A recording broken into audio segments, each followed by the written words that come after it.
Hi, my name is Camille Conti, and I want to welcome you to The Confusion Experiment, the podcast named after my book.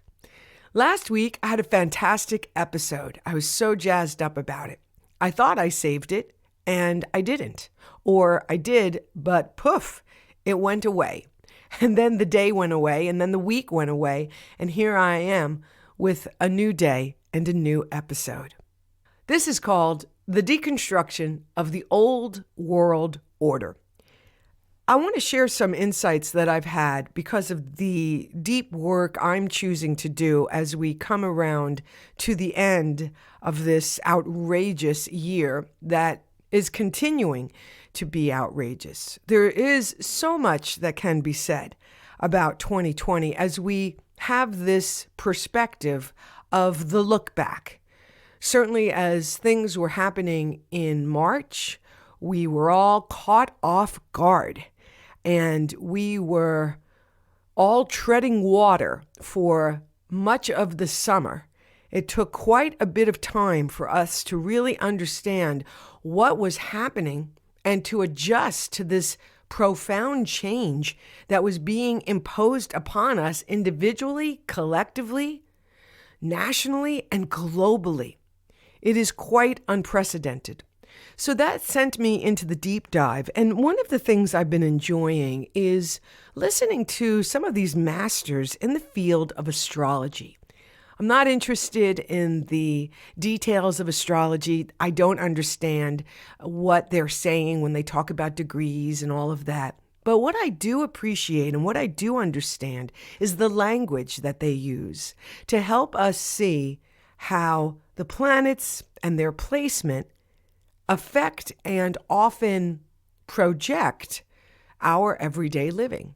And the reason why I believe them is because, one, they're always spot on. And two, I do believe in oneness. I do believe we're all connected. And I do believe that there are languages beyond the one that we speak that can inform us and communicate to us and respond to us if we simply acknowledge it and listen to it. So as we move into the month of December, there are a couple of things coming up that I want to make sure that you're aware of. It may or may not be something you believe in or are even interested in, but I have a sense that because this is such an outrageous time, and because we are experiencing a collapse of the old world order, that there may be an aspect of you that is absolutely open. You know, it's like when you're clinging to the lifeboat, you'll pretty much take any rope that somebody throws to you. So let's start with what I mean by the collapse of the old world order. Well, we are living it. We, on a deep level, on a spiritual level, have called it in because life is about progression. Life is about expansiveness. Life is about change. Life is about new and fresh. And so we've come to this point in our evolution as humans that the ways in which we have agreed to live together, the ways in which we have agreed to be governed and to choose our governments and the distribution of power and the distribution of economic wealth and well-being, the ways in which we see each other and treat each other, the ways in which we have structured our justice system, which we have come to see is pretty much an injustice system. All of the systems, all of the agreements, all of the platforms, all of the formulas upon which we have built our lives is crumbling. It has collapsed, is falling away. And it is the deconstruction of the old way. Now, as a result of this happening, whether we want it or not, we see a couple of things in ourselves and in others, and collectively. We see that you can cling. You can cling to the old. In the beginning of this pandemic, most people were saying they wanted to go back to normal because the ripping away of life as we knew it was so abrupt, so severe, so traumatic, so without warning, and so swift and complete in its arrival in our lives that all we could do to respond and react was beg for the old way. We didn't know it was old at the time. We just called it normal. We just wanted what we knew to still be there. We were clinging, understandably so, to the way in which we knew ourselves in the world, the way in which we knew the world and the people in it. As it fell away, as it was amputated from our experience, all we could do at the time was to cling to it and demand that it come back and not go away. Of course, the reality of change is that you can say that for as long as you'd like, as long as you need to. As we can see today, you can literally live inside the denial of what is actually happening. That denial doesn't affect what's happening, but you can live in an alternate universe of reality while reality is happening. It doesn't change. Change, turns out, changes you, changes me, changes us. So that was the first experience of us realizing that something significant was happening, that something was falling away, something was collapsing, something that we leaned on, that we took for granted, that we built our lives on, was no longer there. After a bit of time in which we realized it wasn't coming back, we were in a deep and profound grief. Of course, that grief amplified by the horrific and unnecessary and tragic loss of human life. The fact that we have almost become numb to over 270,000 Americans who have died from various complications of this virus is an indication of how outrageous the assault has been on our senses. We have not been able to keep up. It's like the rat on the treadmill. We have been bombarded every hour of every day, not just with change, not just with a tsunami of change that we have barely kept afloat in, but with news and information that has literally assaulted our psyche, our minds, our hearts, and our lives. It has been difficult. And if you have not developed an inner life, if you do not have some sort of practice that removes you from the outer world and taps you into the inner world, it has been even more difficult. That's an observation on my part, somebody who does have some degree of quote unquote spiritual practices. And even with them, the death of my mother has so radically messed me up and kicked me over the edge that even my own practices weren't enough weren't enough to keep me from my own free fall. Thank goodness for those in my life that were more steady and stable and were able to throw a lifeline to me, though in the beginning I didn't see it and couldn't grab it. I simply had to free fall. If you're experiencing death, if someone has left their body, has crossed over into the spirit world, has died, however you are saying it, experiencing it, you are in a unique place of tenderness. That's a whole episode in and of itself. The walk down into the underworld of grief, loss. It is a necessary journey. Don't let anybody try to take you out of it. I have found it to be a necessary and one of the more profound experiences of my life, the walk with grief. So I honor the tenderness you are experiencing if someone close to you has died from this virus, from complications of this virus, or simply has died as part of the natural process of life. The deconstruction of the old world order, even our beliefs about death and the journey of grief in my life is radically changed. I'm looking at this whole pre-described assumption that it takes 2 years for someone to truly process their loss. Well, I'm looking at that, and I'm not sure that I am choosing to align with that. I realize that so much of what has been appropriate and true as we have journeyed into this maturity may not be anymore. And that's the deconstruction of the old world order. Every single thing, every belief, every way, every assumption, every formula is under the microscope for us to consider and review.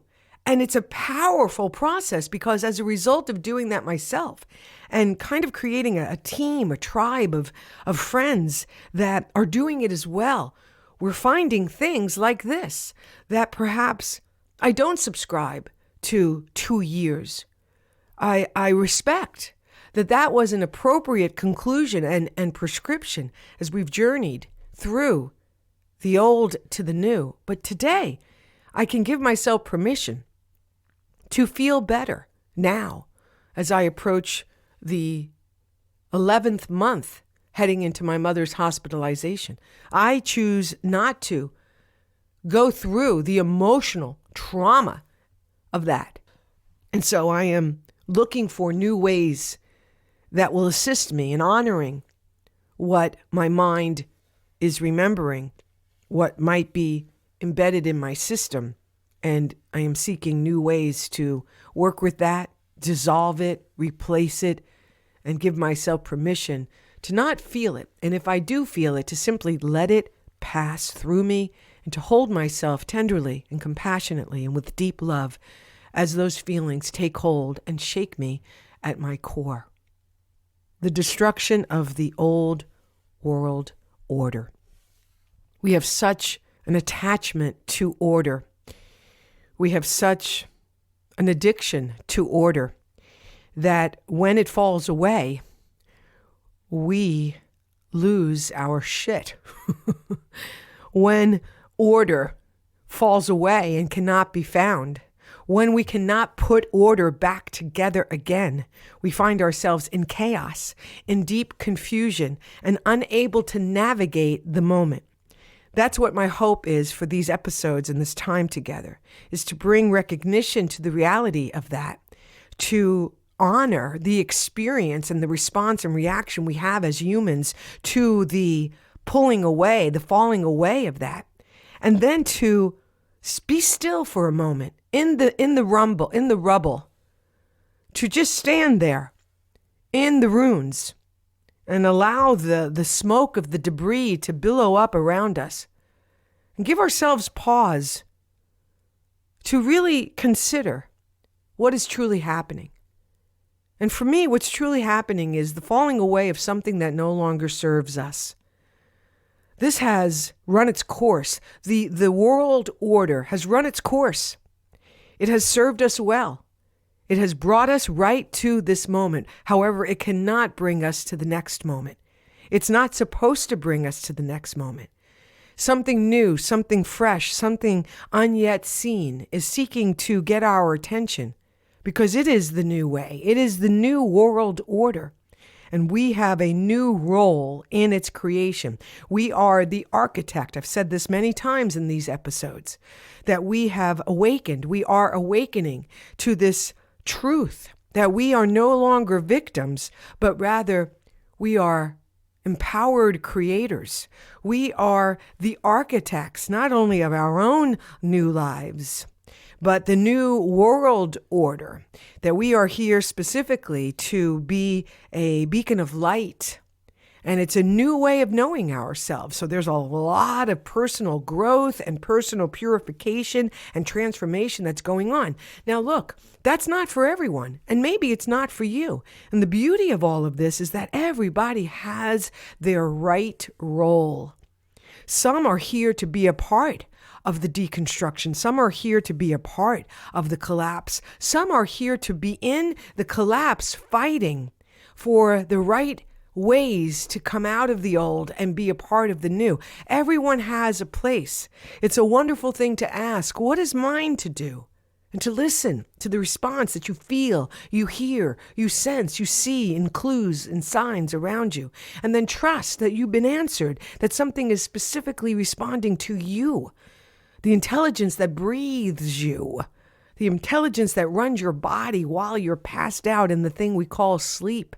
as we develop our relationship, as we decide to go, wait a minute, how is it that I know myself? All of this incredible and profound experience that is this thing we call our lives these days is beckoning us to pause, to be still, to take a break, to take a breath, to become okay with the discomfort of not knowing. This deep and profound practice of being okay in the discomfort of not knowing. This surrender into uncertainty, to come to realize that maybe order is not necessarily mine to create, do, and maintain. Perhaps there is an order that already exists. I believe it does. I look at the seasons as a clear indication that there is a divine intelligence. There is simply an intelligence that has an order within it. Seed, soil, plant. The order of the seasons. There is the order of the tides. If we pause and tap into the pre-existing order, then we realize that we can let go of our own grip on the falling away of the human imposed upon order and be more open to an order that is already there. Speaking of there, I want to be sure to touch on this because this was a really personal and profound realization I had yesterday morning as I was activating some elevated emotions, as I was seeking to remember and call forth and activate how I feel when I'm in these elevated emotions, how I feel when I feel lighter, when I feel fired up, when I feel like things are happening for me and through me, when I'm able to be of service to the world and have a direct opportunity to impact and assist others, when I simply feel at peace, when I feel the oneness at the core of my being. And so I was practicing activating those feelings in my attempt to move away from grief and move away from uncertainty and move away from the fear, the collective fear that has powerful momentum in our lives and it is maintained by the news and the headlines and wants to keep us there, perhaps not maliciously, but for sure it is what is happening. And I got to reading something that said, basically, you are exactly where you need to be. And I thought about that. I thought, the mind, my mind, is quick to rush in and say, no, you're not.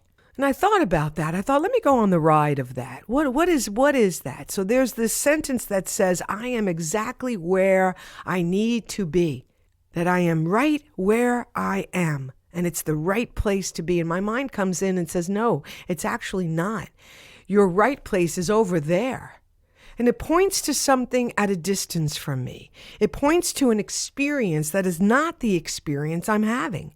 And it's saying that the experience I'm having is actually not right. It's wrong. And the experience over there at a distance from me is the place I should be, is the right place to be. And I should get there.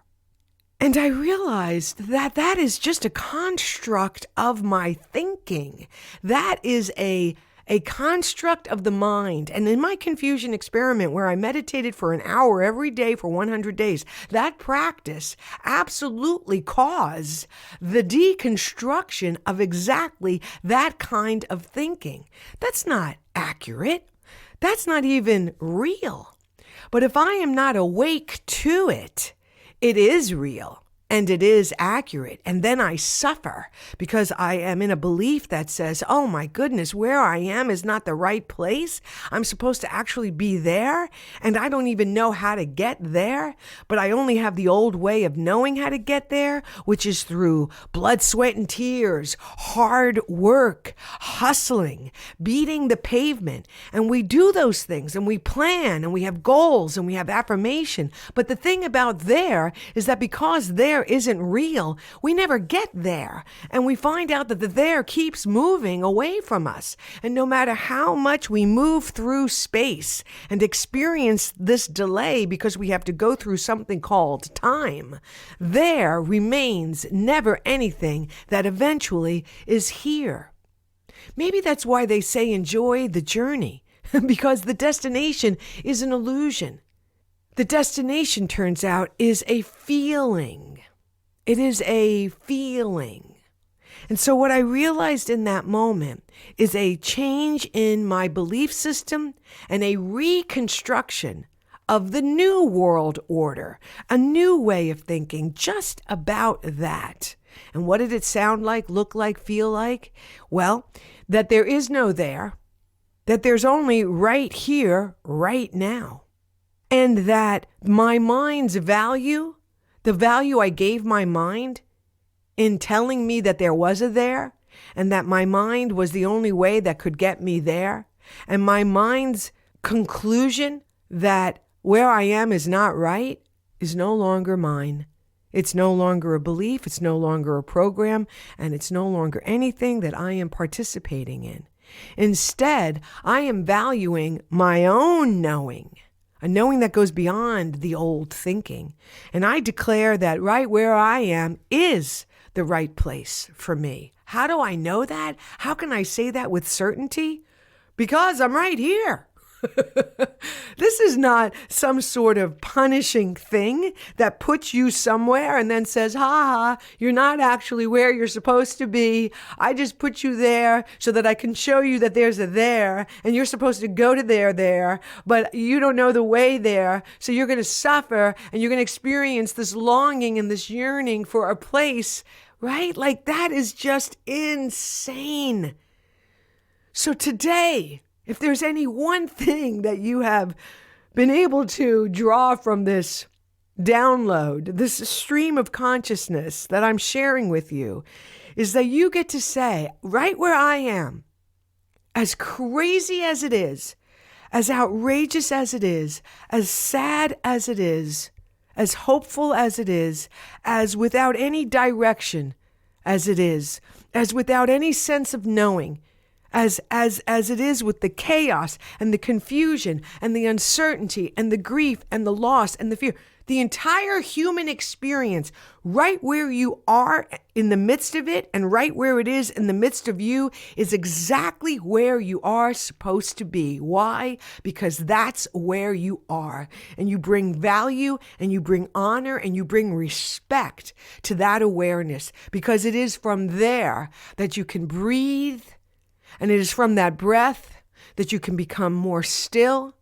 It is from that breathing and that stillness that you are able to tap in to your intuition that knows, that intelligence that has gone out beyond this experience and is able to inform us of something that yet we cannot see. But if we listen to it, if we develop a relationship with our inner self, if we acknowledge it as something that is real even though we can't see it, if we simply for once say we are not the sum total of our personality, but rather we are a divine total that is beyond our own experience, but we can experience through breath and stillness and prayer and meditation and walking and inspirational music and reading and video. If we simply choose to be okay with what is, we can begin to be open to that which isn't, that is pressing up against us and seeking entrance into your thoughts. That is why fear is a controller. That is why fear is a controller. Because when you're in fear, you are literally cut off from yourself, and you have given yourself away to something outside of yourself that isn't real. It appears real, but it is truly not real. So I deeply appreciate this connection with you. I've missed this. The previous couple of months have had me sharing with you the audiobook of the Confusion Experiment. I invite you to participate in that. The episode that started in June 1st, with the beginning of this podcast, offers the 18 findings from the experiment. Those nuggets of wisdom are so awesome. I encourage you to get to those findings. You want some information, you want some guidance, you want some clarity, you want some order, you want a roadmap, you want to know how. You'll find some of that in the findings. They are so insightful and powerful. They are eternal, universal nuggets of wisdom that I am using every single day. Take good care of yourself. If you would like to support the work I'm doing in this world, you can become a patron of the Confusion Experiment. Feel free to share this with others who you think might like what we're talking about here in the laboratory of life. I'll see you next week.